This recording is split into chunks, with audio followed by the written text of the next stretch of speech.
Let's talk about sexual health. For real. Hello and welcome to the AUM Web Radio. Today I am here with my fellow volunteers from the H.U.M.A.N project. Please introduce yourselves. William from France. Antoine, equally from France. And Anna from Germany. My name is Ida, I'm also from Germany, and today we will be talking about sexual health. Let's talk about sexual health. For real. Today's conversation topic is about the representation of sex and relationship in the media and how it's influencing us. How are you feeling today about it? How are you? Are you excited for the next hour? Yes, I'm really ready to talk about it. Seems a good topic. Good topic Same for a here. Tuesday morning. Yes. Morning-ish. Yeah. Beautiful. So we will have an introduction by William today. He prepared a quiz for us about sexuality and romance.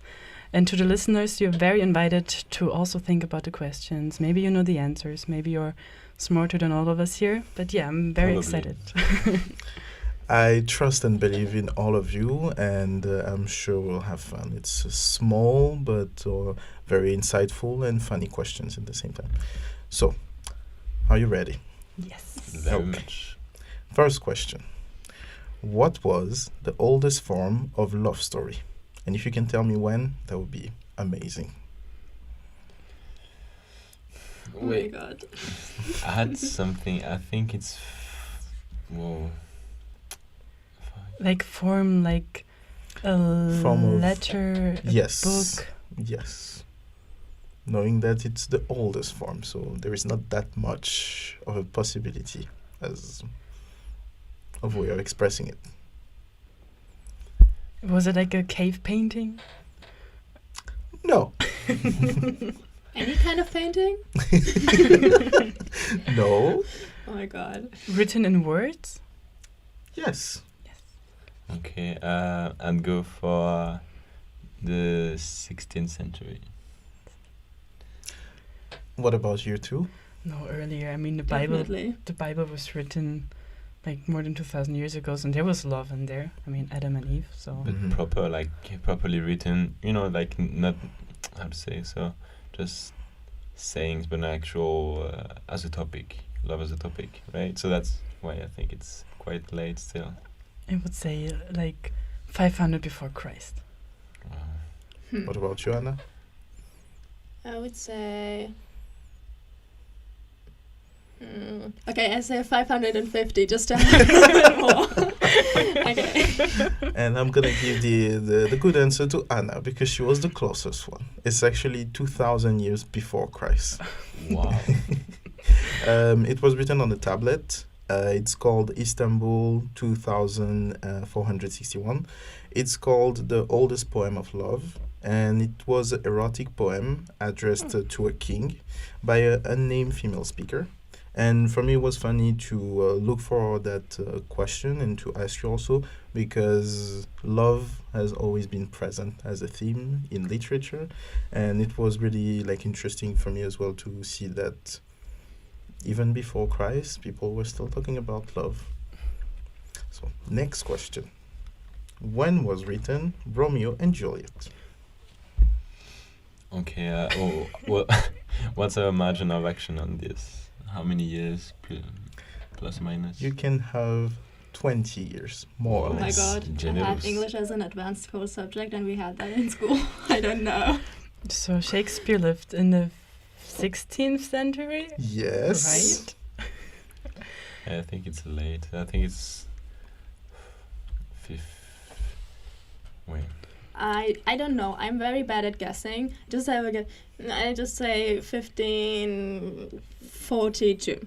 Okay. 1580 for me. Okay. 1571. Well, March. Antoine is the closest one. It was 1597. Oh, oops. Yes. Whoa. Yeah. It was very surprising to me as well. But yes. Yeah, so I chose to talk about Romeo and Juliet because it's one of the most famous literature pieces regarding love. and it influenced a lot the pop culture that we all know about, but also I would say it has a way to be over-romanticized by youngsters and by just people overall, because although it's about a love story, but the ending is not a good ending. It's literally, I will die of love for you. And I think it's really important regarding the topic that we have today to really realize how much, like, in the media, like, the pieces have an importance in the way that we see love. So Romeo and Juliet, important piece of literature, but definitely had a bad influence, I would say, in the way that people see love also in a certain way. Yeah. I would die literally for you. I would, I promise. Third question. Why Will and Grace, you know, the TV show, is considered a rating as a groundbreaking TV show? There's a specific reason. It was not the first one to do that, but one of the... The Netflix one? No, the version from the early 2000. It's very simple. Maybe an open gay character? Yes. It was one of the first, like, networks to actually have as the main character a gay man. And it was kind of groundbreaking, especially in terms of representation for the LGBTQ community. And it stayed for 8 years in NBC in the United States. Yeah. And the main character was a lawyer. And it was really a huge groundbreaking moment because it was actually a good representation. And it helped also to, like, make it more visible for the community to have a gay man as the main character. It's American, right? The Yes. show? Okay. Yes. Okay, so Antoine has 2 points. Yeah, what you like? Do you know the TV show called RuPaul's Drag Race? Yes, indeed. Have you heard a little bit about Yeah. it? Yes. Okay. It's a TV show with drag queens competing for money. Can you guess how many awards that RuPaul's Drag Race has received since its airing? You can guess Wow. 10 more or less, because they received a lot of awards. Like 350. Okay, I would go That's for 260. okay. 280. You were all way off. Way off. It was actually 34. For yes. You were like, okay, so many. But you said 10 plus more or minus less. 10. So I would like at least 100, you know? Make me look. For 84 nominations. I'm the And- closest though. And since it's airing in 2009, they received 34 awards. And it was also as groundbreaking because it showed a different it was a different way for the LGBTQ community to have portrayal on TV. It was about sexuality and also fluidity, and just a show regarding drag queens. It was just groundbreaking, and nowadays it's probably one of the most popular reality TV shows that is on air right now.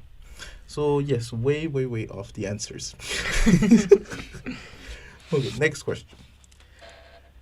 Out of the 100 most visited websites in the world, could you tell me how many of them are pornographic websites? It's between 1 and 10. That's the only thing I can say, so that you don't go way off. I this was time. about to say 50. So thank That's you. why. And actually, the answer is quite surprising. Okay, I would say 4. Okay. I'd say 1. Okay. I'd say 3. Okay. Hannah has the good answer. Oh. It's 4. I was actually surprised by that answer because I thought there would be way more, because we all know that pornography is well consumed by a large margin of the population. But when I look at the statistics, one of the main porn websites called has a traffic of 3 billion average monthly, which is a lot. And it's there's like 4 main websites, but if we consider also social media, that also where you can see also some graphic content, it can go almost to 10 websites. But there's like 4 main websites that are in the top 100 of the most visited. And for me, it was interesting to ask you a question regarding that, because we are going to talk about pornography later. And it's one of the main issues regarding the representation of sex and also love. So it was a way also to introduce it, since we're going to have a little conversation about it. Thank you very much. And the last question, which is a pretty open question, I want to ask you regarding romanticism. We all have read some pieces of literature. We all have seen some movies with a love story. And I want you to tell me, if I say the myth of romanticism, what comes in your mind? If I tell you that romance has been overly used as a way to give false idea to youngsters, for instance, regarding the way that love should be. For instance, I will take fairy tales. When you have the two main characters, there is a girl, there is a guy, and at the end they're supposed to be happily ever after. It's, for instance, a myth of romanticism. So can you think about some of the concepts that would go into that idea as well? I think the fairy tales, for example, Rapunzel. Mm-hmm. I mean, she is extremely beautiful and she is kept in a tower by her stepmother, but there's this guy saving her, and like she lives a miserable life, but there's only this one good-looking, charming prince being able to bring her out of the situation and saving her. And I think this is like one of the fairy tales where it's very clearly portrayed how the male feminine picture is in fairy tales. Mm-hmm. And also, I don't really know, maybe that's kind of an unpopular opinion, but I would also say Greek mythology, because even there, I mean, of course, it's about gods, but like even before, like pretty early on, it's oftentimes that there's, for example, Jupiter, and then he's saving somebody, and he's like the kind of a playboy or whatever, and also the romantic aspect is pretty big in Greek mythology. So I would even say it begins there, even though it's like extremely old, and that's also kind of one of the like myth where romanticity is portrayed. Mm-hmm. What about you, Antoine? Maybe something like just cartoons, really. When somebody has a girlfriend, he has to behave in a certain way, etc. When it has to be perfect. Especially, I think about all those American TV show. It can also be like Christmas movies when the guy is just like super toxic, and then is this guy coming to save the main character. Like, yeah, I'm the right man for you now, because I don't have. It's like it's super centered over just some people that's supposed to behave in a certain way. I think this is pretty bad. And I would add, and we all have this idea in mind, in movies you always have this sort of soulmate, the one that you know you should be with someone, and this person is supposed to match you, and 100% this person is supposed to be the one and only. There's always that idea. And also there is a movie that probably you know about, Love Actually. Yeah. And although it's a romantic, funny movie, but it also kind of keeps on this idea of the soulmate, but also on the grand gesture, having this big act of heroism where you're like, yes, I'm declaring to you my love, my eternal love, and you're supposed to be with me forever and forever. And I think it's a very important question because it kind of sets some unreachable goals, like subtly in the mind of people. And I think it's a interesting topic to have a deeper conversation about. Definitely. Thank you for the nice introduction to the next topic. Thank you for the quiz. I hope all of us learned a little bit with that. Yes, now Anna will be talking about how the media industry is representing sexuality and romance. Tell us what you prepared for us today. Yeah, I mean, in general, I think everybody of us can say that media is something that we are exposed to from a very early age on, especially nowadays, like our generation. We grow up with social media, we grow up with books, we grow up with movies and the internet and so on. And those are different kind of forms of media that also influence us in both like positively and negatively.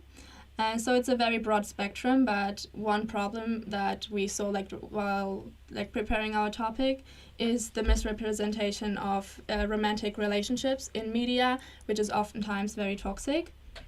And and it's oftentimes a image of a sexuality that is super distorted and glamorized. And so first of all, I would like to ask you if there are any characters in movies or books that you loved as a child that you now see kind of critically, or even still, or that you still kind of like but also see critically, or something that you think that is very inspiring towards young people. I mean, I will take the example that I was talking about during the quiz then, although it's not necessarily, it's a genre movie, the romantic comedy, a genre movie that I have grown to appreciate a little bit more. But for me, it gives kind of a false idea of what is love in a certain extent, and puts, I think, a little bit of too much pressure about what you kind of would have to do in order to get someone.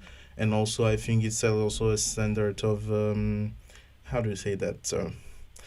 I would say a kind of stalking attitude, which is, you have to chase the girl, you have to chase the person repeatedly in order to get them. At one point, when it's no, it's no. And I think it's kind of, we laugh about it when we watch those movies, but it's actually kind of important, because I think subtly it kind of puts in people's mind, okay, in order to get someone, maybe I have to keep trying, keep to give gifts, keep to do that. No, you actually don't. No, it's no. So for me, it's interesting, those type of movies, definitely. Yeah, it's also kind of concerning that we glamorize that so much. Yes. Yeah. For me, it was Jessica Rabbit from the movie Roger Rabbit, because of the whole manipulation thing. I thought it was very attractive when I was younger, and she's just very beautiful with this rabbit. It didn't make any sense, but that was still happening. It was very funny. I think for me it's one very famous book series in German, and it's called the Diamond Saga, more or less. And it's about a girl time traveling with a guy, and there was a time when everybody was reading it, because it's she is the black sheep of the family, and she's actually not supposed to have the gene of time traveling, but then at some point people are realizing she is the one being chosen to time travel, and she's with this guy, and she during the whole 3 books is constantly I'm going to die for you, I will go everywhere for you, I'm killing people for you. And it's so dramatic and she's constantly crying, she's constantly extremely desperate and hating herself and hating life. And actually, I remember reading it, and I was like, this is so romantic. This is so emotional. This is what I want. And I mean, being 11, 12. And I remember that they did movies now. Oh my God. And a couple of years ago, I watched them. And I was watching it, and I was like, okay, maybe this is not the thing you should give your 11 or 12-year-old daughter to read. No, I also remember I had to think about the exact same book. Because I also, of course, read it. Maybe it was only in Germany a big thing, but I think actually in different countries. However, I mean, it's pretty much the same in between different kind of books, but it's an extremely toxic relationship, and when you're 13 maybe you find it so romantic and everything that you want to achieve at some point. And then looking back on it, I'm how, why, and why did everybody celebrate it so much? And but I think that everything especially from the examples that we heard now from everybody, thank you guys for that. The storylines kind of evolve around this, first of all, fixing some kind of bad boy and somebody who's kind of mysterious and so on, and just has very bad behavior and needs to be somewhat fixed. And one like TV series actually shows that quite well. That is like very popular at the moment, which is about Tessa and Harden, which they are kind of a couple, and the girl is super innocent, which is like the second point. And he's like this bad boy that needs to be fixed and is super manipulative, and the whole relationship is super toxic, but people still glamorize it extremely. And like, I mean, we can also see the between, especially in this book that Ida just told us, there's a lot of control and manipulation from the outside. And also like between those two main characters, which gets mistaken as a form of protection and a sign of caring, which is completely wrong. And when you actually look at it clearly, you also get it, but while reading it, oftentimes you don't even notice. And as I already kind of said, it's kind of an unequal power dynamic between two characters, both physical and like experience-wise. For example, this like innocent girl and experienced tall boy and so on. And we can, for example, see that especially in Twilight, which was also super popular, or still is, where even like the guy is a vampire and is at some point like even a murderer because of that. And still the girl says, I don't care, I still love you. And I mean, that's the most toxic thing that like when you like look at it actually somebody can say, and also something that should not be excused. But also we as the audience excuse this bad behavior extremely based on it being like either fiction or playing in a different time, or the people are good looking, which is actually like a big factor when you think about it. Because a couple years back there was this one movie on Netflix which was called 365 Days, and it's about a woman who gets kidnapped by a man who's very like good looking and influential and so on, and has a lot of money and is like rich and so on. And it's about actually kidnapping and rape, and it became super popular. Both women and men glamorized the whole scenario. But if you now imagine the man being very like maybe not rich, maybe 60-year-old and very unattractive, the whole scenario becomes way more like alarming, and we would criticize the whole movie a lot more. And even studies of the Birmingham Young University show. No, it's just you said something regarding the beauty bias, and actually it rang a bell. This TV show is very famous, and I'm actually watching it. It's called You, the TV show about the guy that he's killing a lot of girls, and this TV show is extremely popular, but for the wrong reasons, because it's a guy that he's insanely stalking girls and he's falling in love, or he thinks he's falling in love for them, but it's a whole thing. And you can see that he's a psychopath basically, but yet when you read the comments, when you see people commenting like on it, it's always like, oh, but he's broken. It's because he had a bad childhood. But also, oh my God, he's so attractive. Oh, yeah. And it's so funny because just because he's attractive, just because, okay, maybe he has a broken childhood, but like there's an excuse of that behavior, an excuse of the romance that he has, the toxicity that he has. And it's very, very interesting because it's very famous. But even the main actor had at one point to say, guys, he's a psychopath. Please do not relate to him. Please stop romanticizing him because he's not good. Absolutely. And it's crazy. But also, I think, there are a lot of movies or series that actually prove an opposite example nowadays, which is great. But still, we have like those two kind of things. Either the movie is like extremely well researched and so on, and it's very very much focused on being politically correct and having like healthy images on relationships and all that, or it's something like, I don't know, Kissing Booth or whatever, like airs up, or like those all those Christmas movies where just somebody who's super successful now has to do like I don't know what, on the countryside, and as soon as they arrive, they're like, oh, this boy is hot, and so we're going to be in a relationship. This is not a Netflix slander, just Exactly. facts. But also, I think that's like the whole feeling sorry for attractive people thing. Like, even though if they're maybe douchebags, it's also part that our society really takes over. Because, for example, I was in the supermarket, and there was a guy behind me, and he was asking me for my phone number 3 times. And I was always saying, like, no. But my friend was like, but he's cute, you should say yes. And I was like, and there was another guy in front of us, like, if it would be him asking, he would not say yes to it. But she was like, yeah, but he's cute, he must be a nice guy. And I'm like, in my brain, I was like, no. Yeah, absolutely. But we kind of associate good-looking people with like good people. Yeah, and I mean that's completely distorted. Snakes. Yeah. They are snakes. But I mean, not every good-looking person is like somebody yes, bad. it is. Facts again. Okay. I mean, the Brigham Young University even had like a study regarding the subject, like toxic relationships in movies and like different kind of content, and it showed that especially those like American TV series and so on had a huge impact on the way teenagers viewed sexual attitudes or had expectations on relationship and their behavior regarding that. Because like everybody used kind of a form of observation in order to know how to act in certain situations. And especially if you're like somebody who's extremely inexperienced and you have all the access in the internet, I don't know, media, porn, whatever, what we're also going to go like into later on. Of course, you're going to like take those informations, or as they said, seek information or in television in order to know about sexual roles and the appropriate behavior in your like each culture.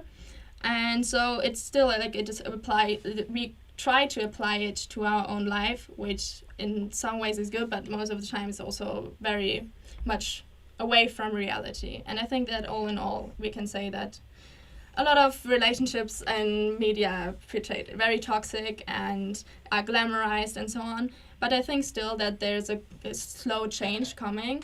And there are a lot of like TV series also, or like general series, films, movies, books, whatever, that also portray very healthy relationships, or at least also different relationships and then like the norm. For example, Sex Education is a good example, is a good show regarding that, where they also portray different forms of relationships. I think especially some streaming services, they're really trying to produce things where they know, okay, this is what the audience needs right now. And like a lot of young people in our like Western countries, or I mean for us it's extremely important. And the streaming services are actually trying to like jump on this train to produce a lot of things because we also really want it. And I think it feels so good. Like me watching Sexual Education, I'm always like, I'm watching it, I'm like, yes, this is so good that they're like portraying it like this. There are also some things maybe not completely good about it, but like the main message. Yeah, they're trying. This is really true. Thank you, Netflix, for that. Yeah. Netflix. Yeah. Okay, thank you for your input. It was super interesting. Right now we will be having a little song break, and afterwards we will be back with talking about social media and pornography. Yes.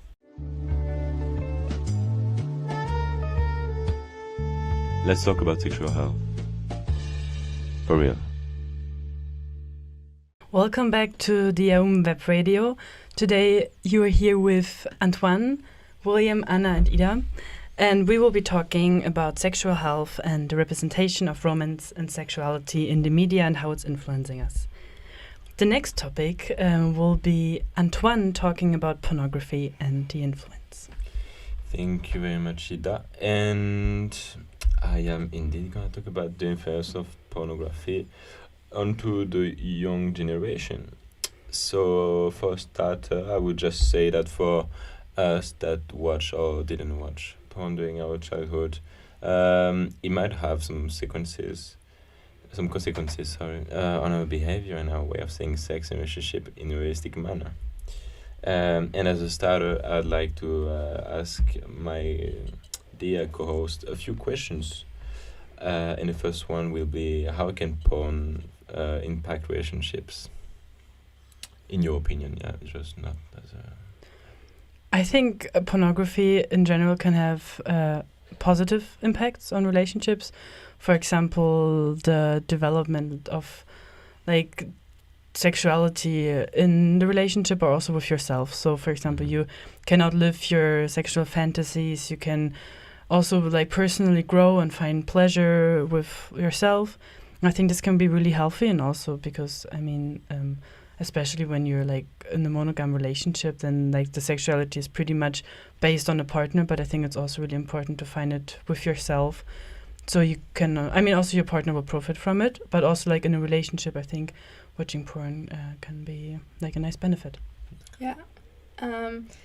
I would say the same, but I think it has both negative and positive impacts on the relationship, or can have, because I think on the one hand I would absolutely agree with Ida. It can have a good impact on the way you experience your own sexuality and so on, but on the other hand I think that the image that is portrayed in porn oftentimes does not meet the reality, and I think that you have to know that, of course, but especially like in the beginning I would say that a lot of people just expect different things from relationship based on the stuff that they see on different porn platforms and so I think that can be kind of dangerous, that it's like absolutely far from the reality, and I think as soon as you make that clear, it's okay, but people no. I agree with that. There's like both good things and bad things, because I think, as you said, Ida, it could be definitely good to spice your sexual life and to discover new things and broaden your horizons. And I think if you take porn just as maybe how do you say that? Not as reality, but like as a side thing. Yes, like it's something funny. Oh, maybe I would experiment that or whatever. But like, from the moment that you take it as reality and you take it as what it is or what is out there, that's when the problem occurs. And I think it just set people from like unreachable standards and some things that when they will be in the reality of it, they will become like they could be disappointed, or they would not be as exciting as it was supposed to be. So I think I can see both sides, the good exciting part, but also the other part when it's like completely over unreachable goals, I would say. Yeah, especially with the high expectations, and for like young people not having any experiences, I think it's like a lot of pressure and also a bit terrifying. Like if you don't really know what to do and stuff, and then you just watch porn and you're pretty lost, because I mean porn is a sort of entertainment. Yeah, it's there's a script, it's a movie, it's I mean shallow in some ways. So there's nothing to compare it with, really. It's just, as I said before, movies. There's a script. Those are actors. There's nothing to take it from. It's like taking your sexual behavior from movies or social behavior from movies. It doesn't make sense. It looks scripted, fake. Yeah. No, and it's just pretty much when you could hear like if someone had like her whatever first experience, or the basic knowledge that you would get from sex. Oh yeah, no, I saw it from porn. I knew it from porn. So I definitely don't know if porn is the best way to get your knowledge from. But that's also a broader issue, which is education. So yeah. Indeed. Thank you very much for your input, guys. And moving on to the next question. And I'm going to ask you if porn did or still do have an impact on your behavior in your daily life, in your opinion. It can be like really small things, or like something that maybe used to happen. Doesn't need to get too personal. Without getting too personal, I would say that somehow I think I was influenced by it, because my first time I think I had an idea, and although I think I am a smart person, blah blah blah, but still in my mind, porn kind of put a bias, and I was like, oh, this is not as a big deal as it seems to be. it's just what it is. It's sex. Mm. And it's very interesting. And also the part that definitely pornography forgets is the emotional connection. Although it may be, let's say, a one-night stand or something, but it's still that you spend a night with someone, you spend a moment with someone, there is still this connection. And I think this is the part where, like, those movies kind of don't grasp. I mean, quite complicated, you would say, but it's still, like, one of the things that is not brought by those movies. So definitely that. I think I did not watch porn before having my first time because I was never really into that. But then after that I watched some, and I also think like it's also kind of like showing you maybe some worlds of sexuality that you did not think of, like when it's about, for example, like just the things you like and you actually did not really experience it in your real life, but then you're like, okay, I want to try this and stuff. So like sometimes it's a bit inspirational, but otherwise I would not really say it has a impact on my like daily life. Okay. Yeah, same. I would pretty much have like this is, I would say, especially in the beginning when, I would say I started watching porn quite late, in quotations, and also the first thing that like pops up when you open a porn website, of course, it's like oftentimes it's a man, just a woman, and it's more like a meat or like an object. And for me, it was kind of even alarming. I was like, okay, why do people enjoy that? And so I was like, okay, I don't really like that. And of course, I mean, there are different kind of porns and so on. Everybody has to find whatever they like, or if they even like it. But so for me, it was even alarming. And I know that a lot of friends had the same experience, especially being female, of just like, okay, no, actually that's something that I kind of even despise. Yeah, I can get that. It's really centered on penetration often wise, and then I can get that when access is not that really of a thing. And I think for me that was also the length. Also, like you have 30 minutes videos when you go on your first time and you last 5 minutes, and then you go like, oh, that was a bit disappointing, huh? And then you ask yourself a question, which is good because then you can compare, and not with porn but with other experiences, and be like, yeah, okay, this is something apart. Porn is actually a movie, like we said before. Titanic didn't really happen. It's pretty much the same thing. Okay. And a third question, and the last one. How much people, which William already kind of asked, but it's kind of different. Okay, how much people do you think are watching porn per month? Or websites at once? I don't know. Can we have más o menos? Mm-hmm. Okay, it's in millions, and I would accept 50 million-ish. Plus minus? Yeah. You mean? Okay. Yeah, of unique visitors. So in the month, it's unique visitors, not Okay. Monthly. Yes. Okay. It wasn't like even the website that you referred to, like more than 1 billion. Yes. Yeah, but mine is unique views, so it's different. Ah, okay. Okay. Okay. Yeah. Yeah. Like visitors on a website, not Yes. views in general. Okay. Unique visitors. Oh my Okay. God, I have no idea. So it's 50 millions-ish. 300 millions. Mm-hmm. I would say way more. Probably. Also say I more. will actually like go into up to 1 billion. Wow. I think it was Okay. like 800 million maybe. I Mhm. mean, we are 7 billion people on Earth. And Mhm. But it's Probably. monthly and it's unique views.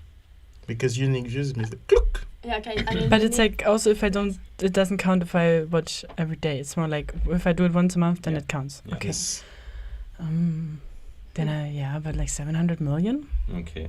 What do you- I would say around. Okay, then I say 650 million. Just a bit less. Okay. But I You don't. only I don't want know. to win, I can see that. Yes, I mean competitive and so on. And William being the closest, because the actual result is 450 million. That's not that much. Nah. No. I mean, consider the fact that, this is probably the population of like Germany, England and France and Spain together. Kind of fish. Ish, actually, yeah. Probably. Geography listeners. I think it's But it's all just the major websites and it's unique views. Okay. Yeah, and I think there is also a different way of watching pornography. So, and you're not watching porn every time you want to masturbate also. So I think that's a number that makes sense. And I was coming to this in the last bit to just show how it's important and how much porn just have an influence on us, because there's just so much people that watch it really, and raising our awareness about how it can be toxic in some ways. Like when we talk about, for instance, violence towards their partners, etc., and this being normalized in some kind of porns and being uncontextualized and people thinking it's a normal behavior, but it's not, Kate, it's not. But it's having also some really positive inputs, like normalizing nudity, for instance, etc., being more aware of your body, etc., knowing more things about sex journey. I also think that sometimes it's a bit sad because pornography, like always, a lot of people are kind of complaining about it and putting like really bad picture on it. Mm-hmm.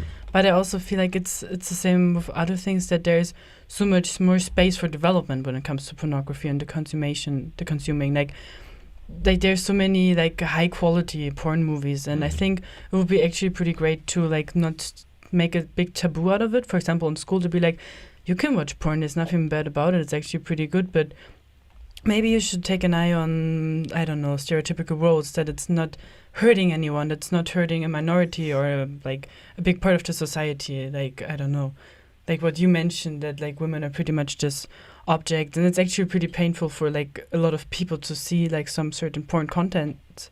So I actually feel like there is so much improvement, and it would also really would help like young people and the upcoming generations to deal with sexuality.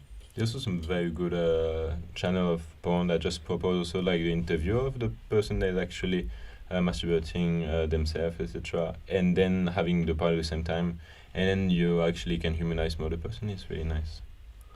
I think again it all comes down to like education, and like the act of watching porn is one thing, but also there can be something whether before or after, like there could be a whole support system regarding informations, and I think there's a lot of lack of informations regarding sex and sexuality overall. That's very true, and I'm just gonna conclude on how it's important to take in consideration when your family or friends that are younger, in order to tell them about it and to really dissociate it from reality, and to also just to keep their focus on reality and to not fall into some living your life as it's a movie. It's not, especially concerning porn. I'm sorry, guys. And I'm gonna pass the hand to Ida now. Thank you. We will keep on talking about a very similar topic, but in the social media. So how the social media is presenting romance and sexuality in general. And I mean, I think all of us spend hours daily on our phones, especially Instagram. And so there's a huge input of images regarding the presentation of a certain body image or image of romance. And so for the last part of this podcast, I would like to talk about it, and I would like to start with the body image. So what does come to your mind when you think about the presentation of body image on social media? Influencers. Yes. People, how do you say that? Putting on Instagram, again, unreasonable goals, and putting, although it's probably their daily routine, but it comes from a place more or less sometimes of privilege, and not everybody is able to, I don't know, let's say, eat whatever this person is eating. This person is probably doesn't have the time to do whatever like this influencer is showing, and I think it creates like a little, to euphemism, little pressure on like the audience to think, oh my god, I want to look like that, but oh my god, it's so difficult because I may not have the finance to do that, I don't have the possibility nor the time. So I think it's very complicated. It can be very, very, very dangerous, and I don't know if the influencing world is really understand how much they have an impact on us. Of course, like you're working with 5-9 and you just feel bad because you didn't have time to have a nice breakfast, to press your own oranges. Wow, and that's really bad, making you feel like some kind of garbage when you actually just try to make a living out your life. That's kind of a shame, really. Yeah, and also I think because of social media, I mean, it's also a big opportunity regarding other factors, but you have a way, way, way bigger competition or like comparison from like your own body to like other people's body, and especially during puberty where everything changes. Of course, you're not going to look like one of those models on Instagram, and also because of Instagram, I think, or like different kind of social media, and this like big comparison, the body image or the body goals in quotations always also change. So when you look back only 20 years or even less, it was in to have a very skinny body and just like be skin and bones, and now it's kind of in to have this Kim Kardashian, Kylie Jenner body, like super hourglass, big boobs, big butt, and tiny waist, and like which is oftentimes only achieved by plastic surgery, which a lot of people cannot afford, and also it's not really what a healthy body should be about, and also body goals. And so I think that kind of changed and also shifted, because you don't have only like your own environment in your school or your own friend cycle, like circles and so on. Mm-hmm. I was just thinking about that, the whole concept of summer body. Yeah. I mean, be ready to show your body, and you have to be fit.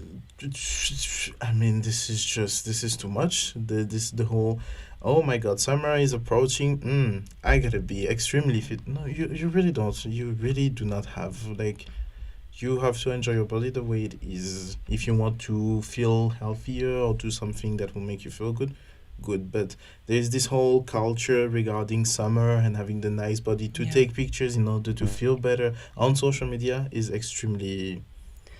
I also feel regarding this, the whole being desirable. Like I have to look in a certain way so my followers desire me, and especially with so many young girls on like TikTok or Instagram, like this is their goal, but it's like a big over-sexualizing of very young kids. And I think that there definitely should be a certain filter, or like it should definitely be a safer place for young girls, because like I see so many 11, 12, 13-year-old girls in a certain way they're posing and they're like showing themselves, where I'm like, there should be a filter, like maybe like Instagram could do something about it. And I think it's incredibly important also to teach that in school, because I think in Germany, for example, it kind of like the teachers kind of are a bit lost regarding social media, and I think like having some subjects about maybe teaching about this would be incredibly amazing. Absolutely, but also I think, I mean, now our generation kind of grew up with it, but I know at least my teachers, a lot of them were like 60 years old and so on. And I think it's kind of hard to have them tell you how to use social media, or also for them, because they don't grow up with it, and also a lot of them don't use it, which is of course their right. But then you can also, like, it's quite hard to teach people about it. Yeah. But still, I think, yes, of course there should be regulations, and also it should not be a law-free kind of space. Yeah, especially also the input it has, like the influence it has on mental health. Like there's so many people like suffering from depression because there's this body image and those standards, and like influencers pretty much selling themselves to show you the life you should live. And like if you feel like you're not enough to actually go into those steps those influencers have, I think it has a really big influence and should be a bit controlled. So now I would like to talk about the representation of romance on social media. What does come to your mind with that? Romance. I mean, this is what we all want, right? Now, this is also what's really represented by previously said influencer, and I have the best relationship with like my girlfriend specifically. It can be like super like heteronormative, and it's coming to a place when we are just both rich, living our best life, having the best dinners, and as we said in the beginning of the emission, being super centered on oh, I lost my words. Okay, I will think about it. I will pass the hand. I will Empty brain. bounce on what you said about heteronormativity.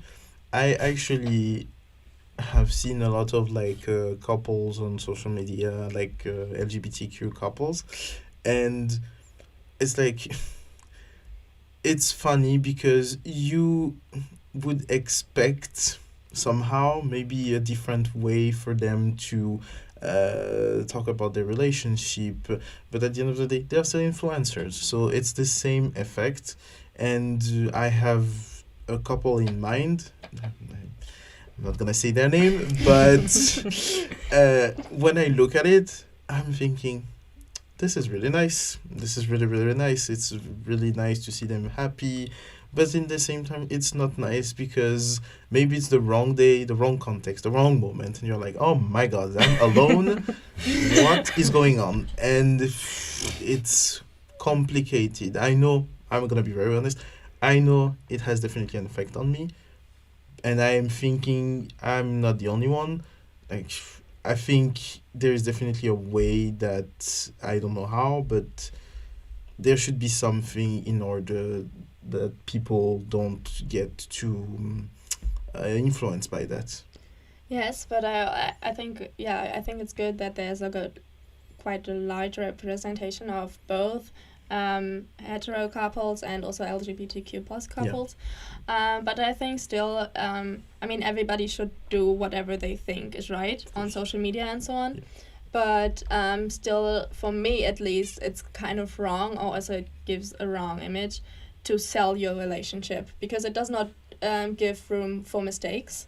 Mm-hmm. And it's only it's only presenting highlights, and you have to kind of stay with that person in order to have this kind of business around your relationship. And I think that's just wrong. And also I think a lot of times the way people portray it is, for me, it's just ridiculous, and it's laughable. Because it's like, oh yeah, no, we're so happy and so on, and people just like standing like in the background and be like grinning and be like, yeah, wow, so happy, wow, great life, in order to have those clicks. And I mean, for me, that's kind of sad. But of course, everybody should do whatever they want. But I'm just not going to follow those people because I'm not really interested in that. I think, especially with couples, because if there's one influencer like self-insinuating themselves, I'm like, okay, it's kind of like a person trying to make a living with that. But when it's about couples, I just don't believe it, because it's like a guy and a girl normally, and they're trying to, I don't know, like we're having the best time and we're traveling around the world and we're wearing super nice clothes and we eat raw vegan each morning, and like I just don't really believe what they're doing. And like we do not talk with each other. There's no communication needed because it's love at first sight and we're soulmates. And yeah, and do you know this one picture when like couples are traveling and there's like the hand of the guy and the girl looking back? Ridiculous. Absolute garbage. Oh my God. And I love when people make fun of it, and like, I don't know, like not holding the hand with like a guy, but like, I don't know, like grabbing a package of fries or something, because like I mean it's more realistic. At least for me. Yeah, same.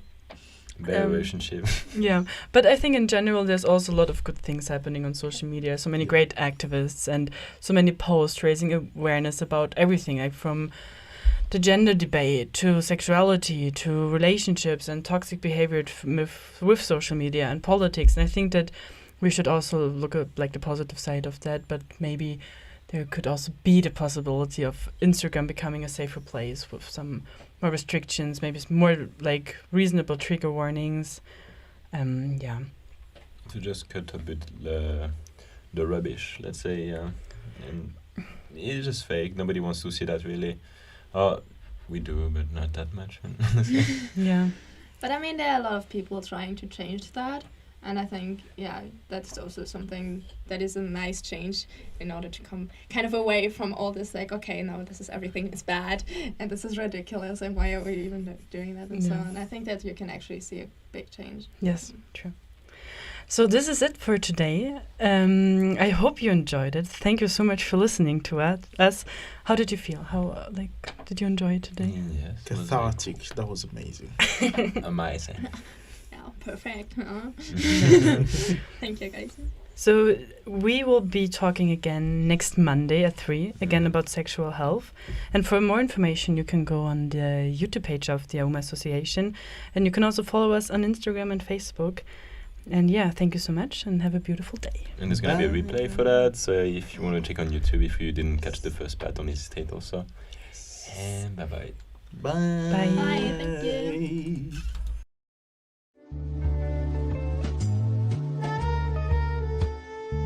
Let's talk about sexual health. For real.